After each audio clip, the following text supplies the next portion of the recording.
차별의 사유에 대해서 세밀하게 규정을 하고 있습니다. 예컨대 고용, 장애인, 성별, 나이, 외국인 노동자, 처우 다 되어 있습니다. 그러나 지금 포괄적 차별금지법 혹은 기본평등법, 소수자 보호법 무슨 이름으로 하든지 매우 위험한 발상으로 보고 있습니다. 그 이유는 그 안에 동성애 성소수자 보호하려고 하는 내용이 들어있기 때문입니다. 작년에도 우리 한교총에서 110만 명의 서명을 받아서 관계기관에 의사를 전달을 했습니다. 기본적으로 우리 기독교는 동성애자들을 혐오하거나 저주하지 않습니다. 그들도 치유와 회복의 대상으로 보고 있습니다. 이 법은 동성애 보호법이요, 한마디로 말하면 동성애 반대자 처벌법이라고 해도 과언이 아닙니다. 동성애 찬성의 자유만 있고 헌법에 보장된 비판과 반대와 표현의 자유가 없는 매우 독재적인 발상입니다. 유교인들에게 논어와 맹자의 귀절이 잘못됐으니까 그걸 가르치면 조사를 받는다라고 하면 유교인들이 받아들일 수 있겠습니까? 불교인들에게 불경에 있는 이 내용은 잘못된 것이니까 이것을 얘기하면 처벌받는다. 그러면 불교인이 가만히 있겠습니까? 우리가 성경의 가르침을 말하고 잘못은 잘못이라고 하는 것에 대해서 조사와 처벌을 받는다고 하는 것은 심각한 종교 단합입니다. 소수약자라고 하는 것을 늘 얘기하는데, 그럼 마약 복용하는 사람들은 소수약자인데 그들은 왜 보호해 주지 않습니까? 그 법으로 막는 이유가 어디에 있습니까? 가정과 사회의 근간을 무너뜨리기 때문에 비록 소수지만 마약 복용한 자는 법으로 제재하고 있습니다. 우리의 자녀가 다음 세대가 우리는 동성애자가 아니고 이성애자가 되기를 바라고 있습니다. 결혼과 가정의 순결, 신앙의 자유를 지키기 위해서 오늘 우리는 여기에 모였습니다. 이것은 이벤트도 아니고 일회성도 아니고 한국교회는 지속적으로 이것을 감시하고 관찰하고 거국적으로 반대해 가게 될 것입니다. 네, 이제 기도하겠습니다. 아버지 하나님, 오늘 아침 주의 종들이 안타까운 심정으로 함께 모였습니다. 하나님의 창조 질서를 거역하고 우리 가정과 삶의 생태계를 파괴한 일들이 일어나고 있습니다. 경건한 가정과 사회, 무엇보다도 주님의 말씀을 지키고자 하는 우리의 마음을 주님이 아시오니 오 하나님, 한국교회를 지켜주시옵소서. 예수님의 이름으로 기도드립니다. 아멘. 찬송. 아침에 우리는 교회와 사회를 심각히 위협하는 포괄적 차별금지법이라는 악법을 반대하며 비상한 각오로 기도하기 위해서 이곳에 모였습니다. 오늘 본문 빌립보서 4장 8절 말씀에 보면 우리 신앙생활에 아주 많이 적용하고 있는 말씀입니다. 먼저 우리 목회자들이 무엇이든지 또 참되며 무엇이든지 경건하며 무엇이든지 옳으며 또 무엇이든지 정결하며 무엇이든지 사랑할 만하며 무엇이든지 칭찬할 만하며 무슨 덕이 있든지 무슨 기림이 있든지 이것들을 생각하라. 이 말씀을 따라가는 저와 여러분들이 되시기를 주의 이름으로 축원을 드립니다. 다음으로는 우리 대한민국의 대통령과 또 청와대 모든 국회의원과 국가 지도자들이 무엇이든지 참되며 경건하며 또 옳으며 정결하며 사랑할 만하며 칭찬할 만하며 덕이 되고 업적이 되는 국정운영과 입법 활동을 했으면 하는 바람이 간절합니다. 최근 우리 한국교회는 국회의 절대 다수를 차지하는 집권 여당을 보면서 차별금지법을 어떻게 할까를 주목하고 있습니다. 이미 보도된 바 있는 국가인권위회가 구상하고 있는 포괄적 차별금지법은 과거 이미 발의되었다가 폐기되었던 법입니다. 그런데 그것을 기초로 하여 더 강화된 정말로 위험천만한 그런 악법을 지금 만들고 있습니다. 이미 유럽과 또 서구 및 나라가 차별금지법을 만들어 시행하다가 그 폐허들 때문에 지금은 엄청난 후회를 하고 있는데도 불구하고 무엇 때문에 입법 권한도 없는 국가인권위가 국회를 압박하고 나서는 것인지 저는 분명하게 묻고 싶습니다. 우리는 정부와 국회가 국민 전체를 차별금지라고 하는 미명으로 보편적 기본권인 표현의 자유를 억압하고 초갈등과 역차별과 법적 처벌 및 무소불위의 인권 독재만 유발하는 심각한 폐해를 깊이 우리는 인식해야 됩니다. 그러므로 오늘 한국교회 지도자들은 한국교회는 물론 대한민국 사회 전체를 대혼란과 대분열, 적대감으로 이끌어갈 포괄적 차별금지법 제정 시도에 분명한 우리가 반대를 천명하고 전국교회 비상기도와 함께 반대 운동을 펼쳐나갈 것을 결의해 주시기를 간곡하게 부탁을 드립니다. 차별금지법 또는 포괄적 차별금지법은 한국교회만 피해를 주는 것이 아니라 이 법이 통과되면 전 국민 모두가 일상생활은 물론 모든 영역에서 크게 제약을 받고 자유를 억압받는 그런 결과를 가져오게 됩니다. 국가인권위법 2조 3항에 제시된 차별금지 사유가 무려 19가지나 됩니다. 성별, 종교, 장애, 나이, 사회적 신분, 출신 지역, 출신 국가, 출신 민족, 또 용모 등 신체 조건, 기혼, 미혼, 별거, 이혼, 사별, 재혼, 사실혼 등 혼인 여부, 또 임신 또는 출산, 가족 형태 또는 가족 상황, 인종, 피부색, 사상 또는 정치적 의견, 형의 효력이 이미 상실된 전과, 또 성적 지향, 학력, 병력 등 이 무려 19가지를 명기하고 있습니다. 이 포괄적 금지법이 제정되기만 한다면 5,200만 남녀노소 전 국민이 거세게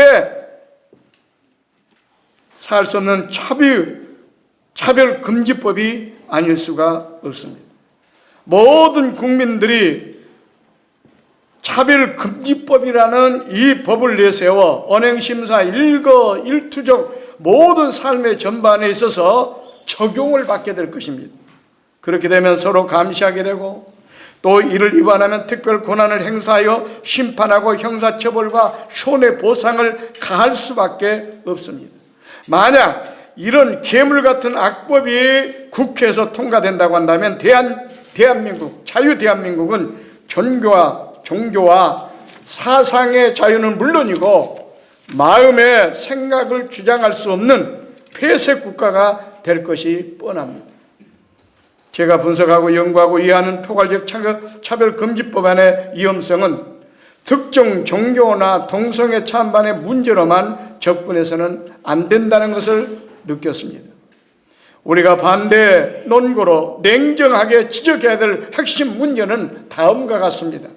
첫째는 국가인권위법 2조 3에 적시된 19가지 차별금지 사유가 포괄적으로 참지금지법에 들어간다는 것이 문제입니다. 둘째는 전 국민 19가지 이상 차별금지 사유 가운데 어떤 것이든 위반하면 구제조치인 형사처벌과 손해배상으로 강제적 직멸 대상이 될 수밖에 없다는 것입니다. 세 번째로는 차별금지 적용 대상과 영역이 정치, 경제, 기업, 사회, 교육, 문화, 종교, 체육, 인터넷 등등 모든 영역이라는 점입니다. 넷째는 이 법을 행사하는 국가위원회가 지금과는 차원이 다른 범국가적 차별 시정의 최상의 사정기관으로 초헌법적 권한을 갖게 된다는 데 또 문제가 있습니다. 다섯 번째는 이미 제정된 개별적 사유의 차별금지법으로도 분명히 우리는 차별을 막을 수 있음에도 불구하고 포괄적 차별금지법으로 전 국민을 압제할 수 있다는 것이 문제입니다. 이는 결과적으로 동성애를 인정하지 않고 반대하는 사람은 이 땅에 살 수 없게 하는 악법이 아닐 수가 없습니다. 그렇다고 지금 우리는 어떤 이들을 차별하고 혐오하고 학대하자는 얘기는 아닙니다. 그런 행위는 현재 개별적 차별금지법과 형법으로도 얼마든지 다 처벌할 수가 있습니다. 여섯째, 국민의 기본권인 표현의 자유를 억압하는 불편한 법, 역차별법, 부자유법, 독재법이 될 수 있다는 게 문제입니다. 일곱째는 결국 성적 지향과 같은 동성애 저항으로 말미암아 동성애, 동성혼 합법화의 길을 열어 가정윤리가 파괴된다고 하는 사실입니다. 결국 이 법안은 참되지 않고 경건하지 않고 옳지 않고 정결하지 않고 사랑할 만하지 않고 칭찬할 만하지 않고 덕이 되지 않고 업적이지 않은 악법이라고 하는 사실입니다. 그렇기 때문에 우리는 목숨 걸고 반대해야 됩니다. 이순신 장군의 난중일기 중에 한 사람이 길목을 잘 지키면 1000명도 두렵게 할 수 있다라는 말이 있습니다.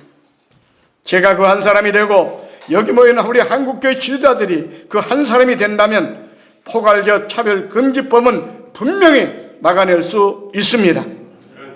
갈멜산에서 엘리야가 바알과 아세라 선지자 850대 1의 대결에서 승리한 것을 우리는 분명하게 기억하고 있습니다. 이 어려운 시기에 믿음과 순종을 결단하고 단호히 반대할 수 있는 존경하는 우리 총회장님들, 또 여기 모인 지도자들이 계시기에 저는 진정으로 감사를 드립니다.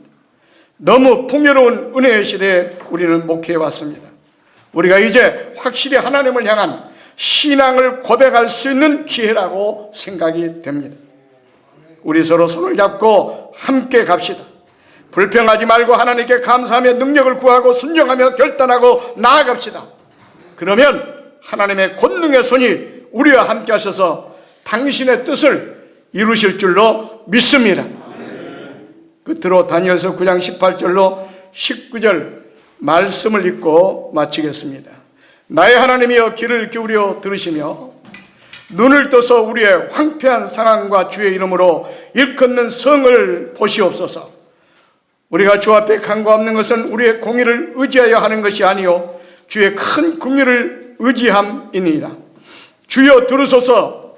주여 용서하소서. 주여 귀를 기울이시고 행하소서. 지체하지 마옵소서. 나의 하나님이여 주 자신을 위하여 하시옵소서. 이는 주의 성과 주의 백성이 주의 이름으로 일컫는 바 됨이니라. 아멘. 이미 김용준 목사님께서 개론적인 모든 말씀을 다 해주셨기 때문에 오늘 그 내용을 보충하는 차원에서 말씀을 드립니다. 언제부턴가 우리 사회에서 금기로 여겨졌던 동성애, 동성혼에 대한 이야기가 미디어와 SNS를 통해서 미화되기 시작하더니만 이를 지지하는 소수의 집단 사람들이 결집하여서 언론의 힘을 이용하여 본인들의 주장을 강력하게 펼쳐나가고 있습니다. 이제는 포괄적 차별금지법이라는 것을 제정하여 동성애, 동성혼을 합법화하는 움직임마저 일어나고 있습니다. 한국교회가 포괄적 차별금지법을 개정을 반대하는 이유는 분명합니다. 성적 지향, 성별 정체성에 따른 동성애, 동성혼이 명확하게 기독교 진리에 위배되기 때문입니다. 또한 동성애, 동성혼은 우리 사회의 건강한 가족들을 무너뜨리는 결과를 초래할 것입니다. 오늘 인류는 하나님의 말씀대로 남녀 간의 결혼을 통하여 생육하고 번성했고 각 나라는 남녀 간의 결혼을 통하여 건강한 사회를 이루어왔습니다. 동성 간의 결합은 어떠한 생명을 잉태할 수가 없습니다. 도리어 동성 간의 이러한 성행위는 에이즈를 확산시켜서 많은 사람들의 생명을 잃게 할 것입니다. 우리나라는 지금 저출산이라고 하는 가장 큰 우리 민족의 재앙을 맞이하고 있습니다. 81년도에 87만 명 태어났던 우리 대한민국이 2019년에 30만이 태어났습니다. 그래서 앞으로 이 아이들이 18년 후에 대학을 가게 될 때면 우리나라 대학교에 한 4분의 1은 문을 닫아야 되는 이런 절망적인 상황에 처했습니다. 그런데 이런 저출산을 고민하는 우리 대한민국에 동성원에 합법화라는 것은 국가 존립을 완전히 절망으로 이끌어가는 큰 문제를 가져올 뿐인 것입니다. 따라서 한국교회는 포괄적 차별금지법 제정을 적극적으로 우리 모든 것을 걸고 반대를 해야만 합니다. 우리는 결국 그들을 차별하지 않습니다. 그러나 현재 차별금지법으로 충분한 것을 포괄적 차별금지법이라는 것을 만들어서 이에 대하여서 반대 의견을 내는 사람들을 법으로 강제적으로 옥죄이는 것은 결코 바람직한 현상이 아닙니다. 이를 위해 한국교회가 하나가 되어서 분명한 우리의 입장을 온 국민에 알리고 한마음 한뜻으로 기도하기 원합니다. 위기의 순간에 함께 모여 기도했던 이스라엘처럼 우리가 합심하여 기도할 때 하나님께서 들으시고 응답해 주실 것입니다. 1천만이 하나가 되면 못 이룰 일이 없습니다. 우리가 하나가 되어서 포괄적 차별금지법이 다시는 시도되지 아니하고 무산되어서 하나님의 창조 질서가 회복되고 우리 사회의 올바른 성윤리가 확립되며 저출산 문제가 건강한 결혼생활을 통해서 해결됨으로 말미암아 우리 대한민국의 밝은 미래가 다가오기를 간절히 소망합니다. 감사합니다.